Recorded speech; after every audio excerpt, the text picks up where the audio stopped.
Good evening. Must I say good evening or good afternoon? Welcome to the Têkkel Talk Show live. Slightly earlier than normal, but due to load shedding on my side, we had to make a plan. Very good Yeah, evening to you. Always good to and have load you shedding back. and load shedding on my side. So my light is fading, guys. So yeah, I think 8 o'clock I'll be back up. But yeah, we are here and we working with rechargeable ligte, maar ons gaan tackle vanaand hy nie. Ons moet Yeah. ons moet ons moet ons kan nie. As ons donderdag aan of hoe. Donderdag aan. Ons hoop die mense wat gewoonlik 8 uur gaan inskakel, dat Ja. as hulle die late hierdie show kyk, welkom ook aan u. Maar as daar mense is wat live is vanaand, 'n groot episode, 'n geskiedkundige episode, op verskeie redes. So welkom weer eens by die Têkkel Talk Show live in America. Later on tonight we'll chat about a really good experience which you had. Unfortunately, due to other responsibilities, I could not make it, but I missed out big time when you met up with multiple Rugby World Cup champion. But that obviously for a little bit later on. But maybe you want to just touch base. Jy was in die sewende hemel soos hulle sê. Yeah, nee, that was really. I mean, it was to be up close to a World Cup winner. Is, obviously that's amazing. Just to get a couple of minutes to chat to him. But yes, you can just see the humbleness that oozes through Cheslin Kolbe, the character that he has, and just what an amazing guy. And I think a lot of people can testify to that. But yeah, what a great guy, and also just big up thanks to Craig Lewis, who gave me a shout and let me know about this, and obviously we could as Têkkel Talk Show we could have been there tonight, so it's fantastic. But yeah, thanks to him, and then like you mentioned earlier, it's a bit of the fact that we're all a bit earlier is a bit tricky. So hopefully our viewers were able to watch up the usual 8 o'clock show. Usual 8 o'clock show is not tonight, but it will be on YouTube and Facebook for you guys to catch up on. Yeah, so apologies if you are tuning in and if you are now watching at 8 o'clock and you're thinking you're watching it live. We had to do it slightly earlier, but we are here. And we have to chat about something a little bit more, I would say, before we get to the highlights, the lowlights. I said with a good start that the Proteas made, they managed to beat Sri Lanka and Australia in the first two games. And if you can recall, I said that they now should make the semi-final of the ICC Cricket World Cup. And I think we were all also very skeptical with regards to their ability to go all the way in this competition. And the rest is history. History. Last week, yes. Yeah, last week we spoke at length about the inability to just crack on and go on to produce the goods. But a big upset, a massive upset in the final. Yeah, Beric. We didn't call this. I didn't call it. I thought that India will be too strong for Australia. Australia pulling all the strings, doing all the things right, and Australia winning by 6 wickets. This is a massive, massive victory. And not only a massive victory, it's a massive margin in a final. They restricted India to 240 after we thought that this Indian side with a batting lineup at skrik for niks, they will get to 340, 350 easily. In their own backyard, they only managed 240, and that to me was right from the outset too little for a team batting first in a Cricket World Cup final. 100%. It's again just with the amount of momentum that India went into this final. There was no other result that everybody predicted than an India win, and I think the Australians hats off to them. Die manne weet net hoe om te wen, and it's, if you take I think a lot of comparisons been done between them and the Springboks is when it comes to knockout matches, they know when to turn it up. I mean, the Aussies lost the first two games of the tournament. People were wondering where is the Aussies of old. But when it mattered, these guys pitched up. They had a run of I think it's 8 to 9 games towards the end. 8 games, if I'm not mistaken, 8 unbeaten games, including the final, which is an enormous. Unheard of. It's an enormous kind of achievement to do that in a World Cup. The Indians done that, but just in the last hurdle they lost.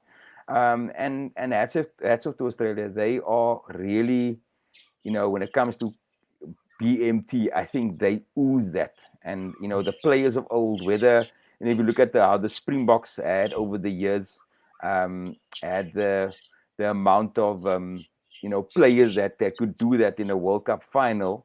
From a rugby perspective, cricket in Australia has that exactly. From the Matthew Haydens, the Shane Warnes, they have BMT, what's crick for niks. And I think Australia would probably be one of the outsiders. I wouldn't even call them an outsider. You look at the start of the tournament, what they started. I couldn't think of a worse start. I think they started lose. If I need to check that, but I think they started with 2 losses. Yeah, two losses. Yeah, 2 losses. It was just not going their way. And out of all the teams, taking into account Pakistan, New Zealand, even the English side who didn't have a great tournament. If you halfway through the tournament would have said that Australia would, 1, be in the semi-final, 2, they would play India in the final and go all the way to win the Cricket World Cup. A lot of pundits would have probably thought that die goed wat jy rook is te sterk en daar het jy dit nou. Daar het jy dit nou. Australia. The moment they got into the final, I think we had a chat about this. The moment they got into the final, even against South Africa, I thought, listen, these Proteas, they have a proper chance. They can really beat Australia. Done it before. But the moment they got to that final, the discussion was they have this ability, and they have the Glenn Maxwells, they have the Zampas, they have the Steve Smiths, they have those guys to really turn it on. And I think at the end, they really turned it on when it mattered. Well-deserved World Cup champions to Australia. And for us, wat? Ek weet nie. Kyk, ten minste het ons die World Cup finaliste in ons agterplaas die somer. Indians are touring this summer, so should be a big one. And with that said, the Indians came very close. I think a couple of years ago in a series against South Africa, I think they won the first test, if I'm not mistaken, and then South Africa came back and won the second, the next 2 test matches. So they would fancy themselves going into this summer series, thinking that they could possibly put one past the Proteas for their first win in the test series ever in South Africa, which would be absolutely just as big as winning in Australia. And they've done it before, and I think South Africa is probably the next big one they would want to the next big scalp they would want to kind of get under the belt. No, for sure. Shifting our attention to rugby before we get to the Cheslin Kolbe story, which is the highlight. URC action. There's some URC action and or non-action. Some URC, some rugby action, and doesn't make for good reading if you are a South African supporter. Nope, I'm still puzzled how this competition is contributing anything to our rugby. A lot of people say, double World Cup champions, surely it must contribute. It gives us, our players, opportunity to get exposed to European competitions. I'm watching these games and I'm trying to figure out how is this competition contributing holistically to the development of our players. I'm sure. Surely it is a good competition when the Sharks, the Stormers, the Bulls, and the Lions, they manage to lose all on one weekend. But I'm still puzzled by the quality of this competition and how even Ireland, England, Wales, how they managed to get a proper test side by just watching these. Yes, there's a Heineken Cup. But I'm really not. I'm not enjoying watching this rugby, and maybe it's the reason for that. It's not entertaining enough. Maybe it's more test-like, but I'm still unsure. But again, we need to find something if we want to have a say. And we know that the Stormers they were champions in this competition before, but they're finding it very hard to acclimatize in this year's competition at all. I almost think it almost feels like there's a bit of a slumber on the SA team side. I think the first year of the URC we had that I think the first 5 or 6 rounds was disastrous. I think we only won 1 or 2 games or a couple of games, if I can remember correctly. But I think the first few games we actually taught, and I think it was in the COVID period. So you had similar results where the SA teams weren't doing that great, and again, like it could be a bit of a hangover from watching the Rugby World Cup over the last couple of weeks. But it just seems like the SA teams are just so slow to get out of the blocks. And for me, just looking at the quality that the Sharks can put on the table, the Bulls also to a certain extent, the Stormers as well, and lesser extent to the Lions, because obviously the Lions that they don't have necessarily the players that the other teams have, but yet they still put up a good fight against an Ulster side, which over the last couple of years has always ended up in the top 4 or 5 of this competition. But then you look at the Sharks and you think, yes, die manne het dan die Sharks en die Bulls het geld om spelers te koop.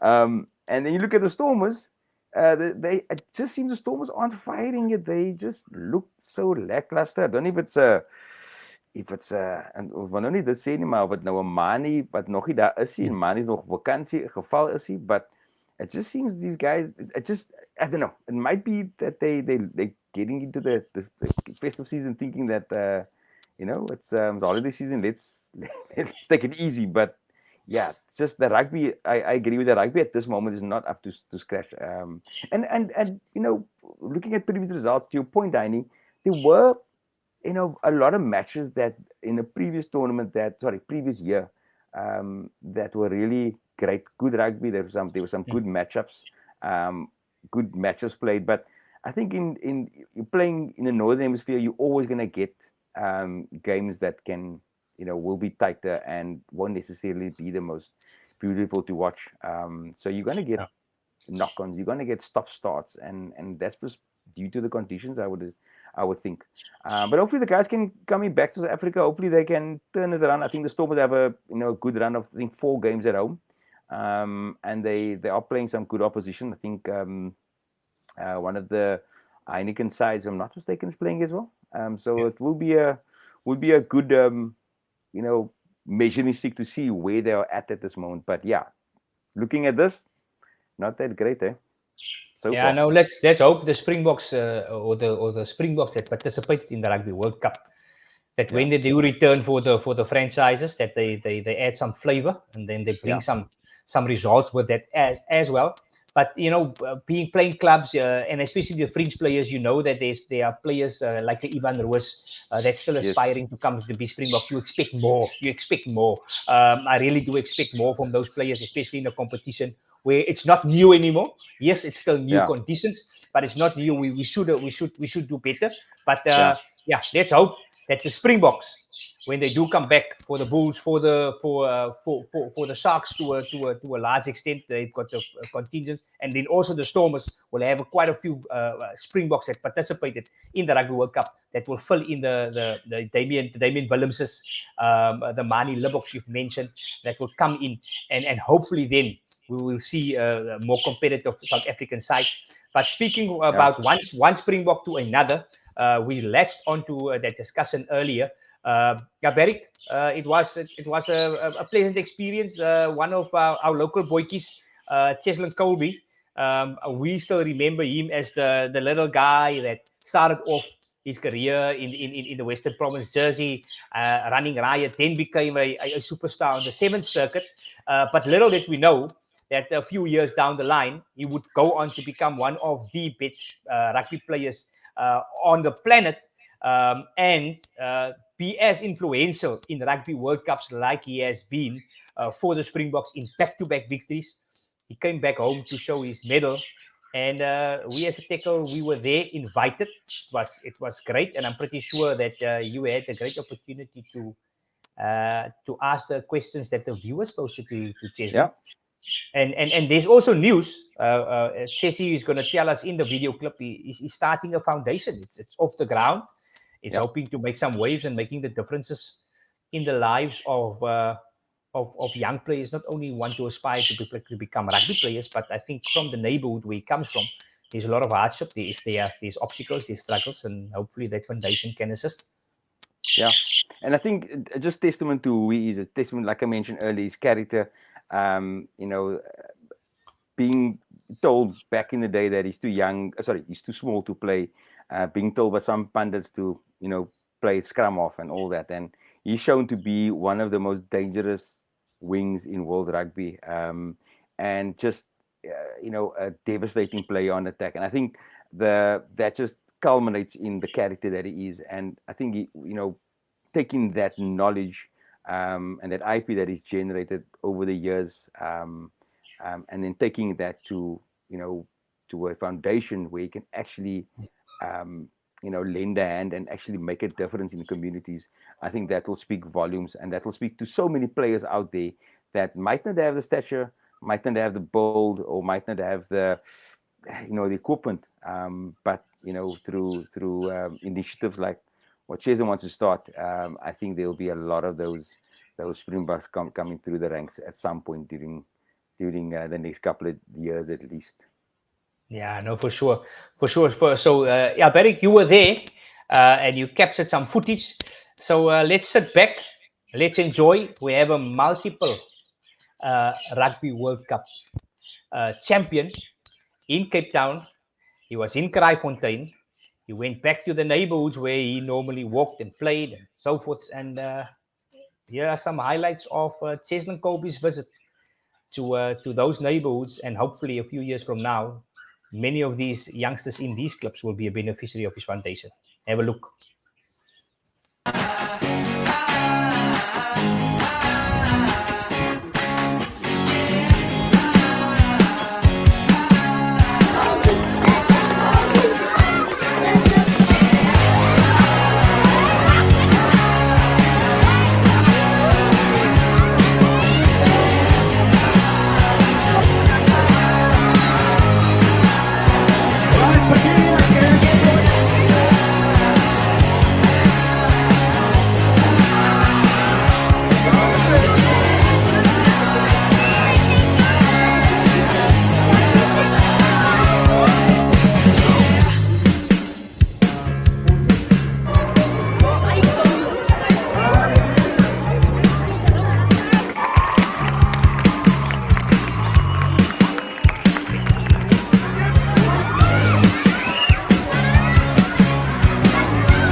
Just with regards to your work that you want to do in the communities, how important today, and what do you want to do as part of your legacy going forward?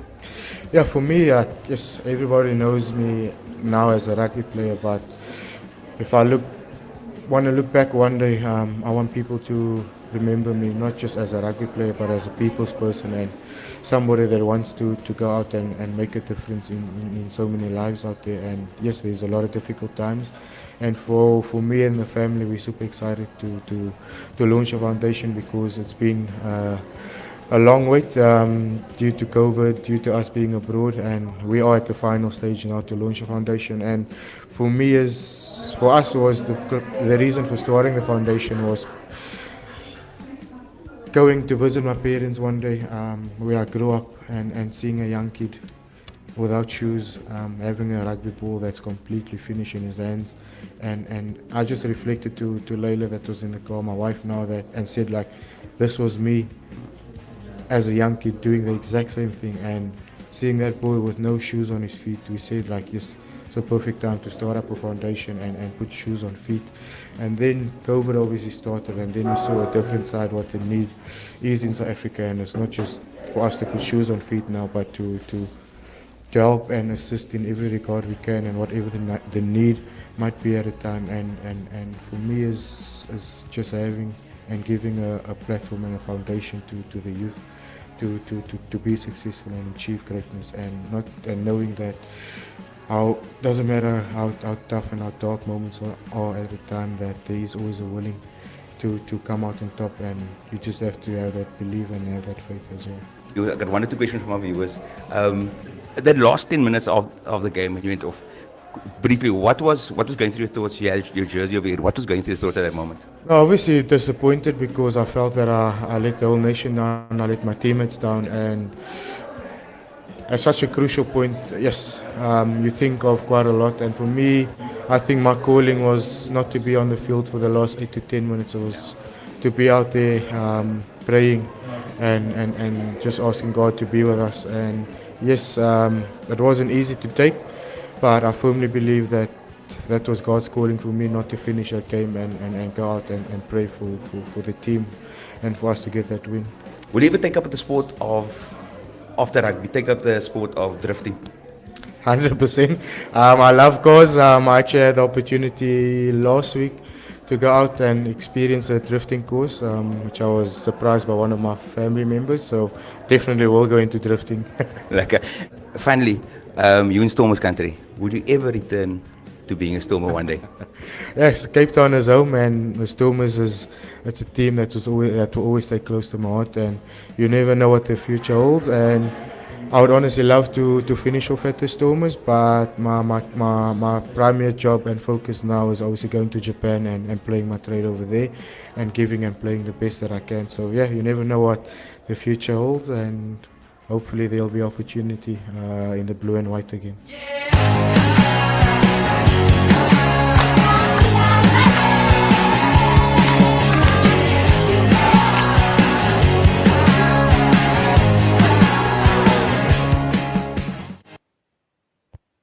Wow. Awesome. Awesome. What a guy. Just so humbled, and just listening to how he even looked at that last 10 minutes, what his perception was of why he had to be on the side of the field.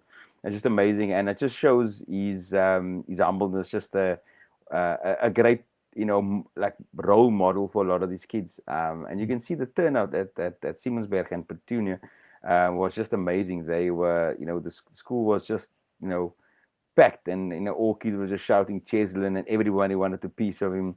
His wife Layla was there as well, and she was just amazing, and signing autographs, and there were kids giving the school jerseys, and she was like, no, I don't want to get into trouble. Give me something else to sign on. So yeah, just an amazing example, and what a couple they are, and just actually asked her a question on the side, which I'll post on our social media later on as well, just regarding how a role in how supportive she was over this time, how difficult it was, compared to the previous World Cup. And she had her own perceptions on where they were, and they were almost, just the way she answered was they were so determined to win this World Cup. It was almost almost a non-negotiable. They are going to win this World Cup, and it just shows what they went into this World Cup with. They didn't just come there just to pitch up and hopefully win. They had a plan and a mission. A mission. They had a full mission.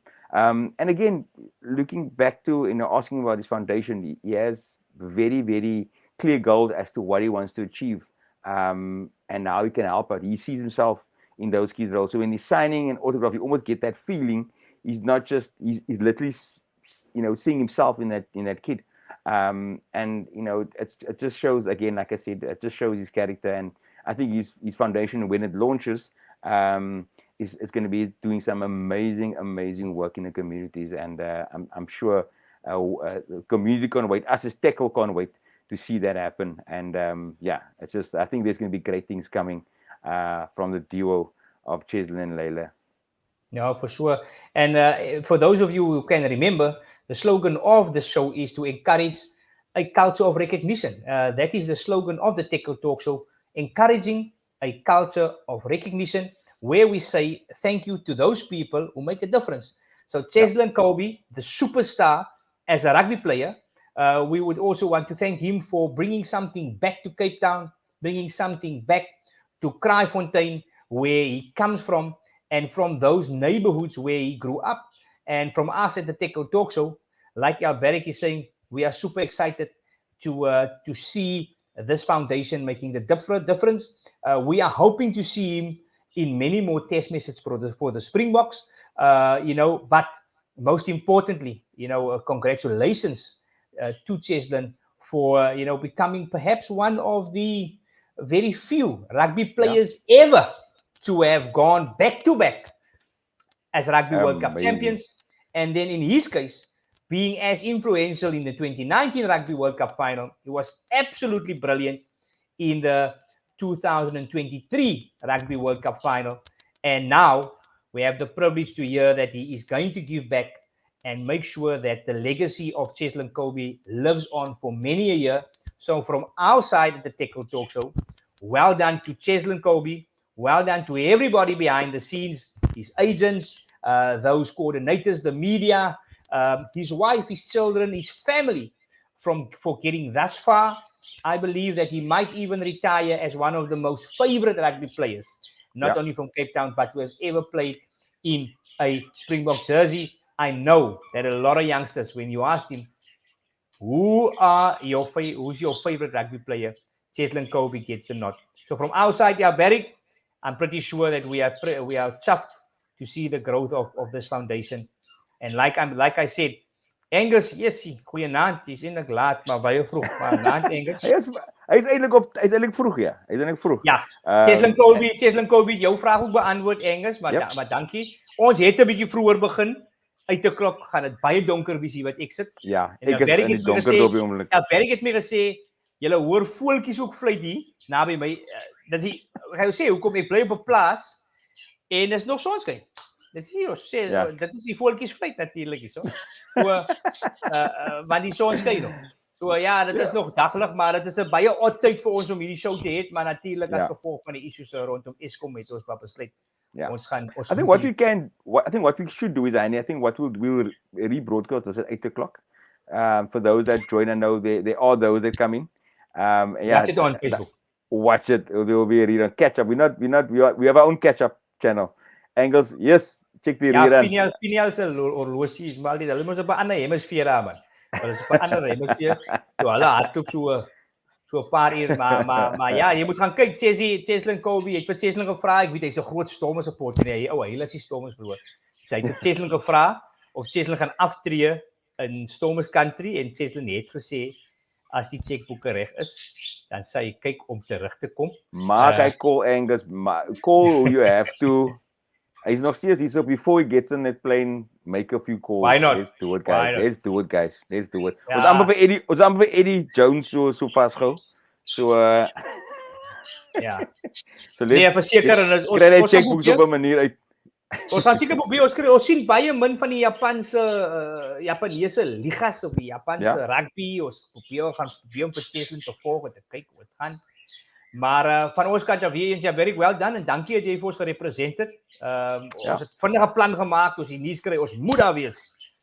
Een van ons met 'n media span, ons gaan daar wees en natuurlik het ons die ou gestiewe die laaste in die aksies. We were there. And I just again, like I mentioned earlier, thanks to Craig Lewis and his team for giving us access. It was such a big media moment because of the fact that he came to these two schools, and obviously Simonsberg was his primary school when he was younger, and just to see the adornment his kids have for him, it's so amazing. You can literally see dreams in their eyes, and to see them, your hero walk past you, you can just see them light up.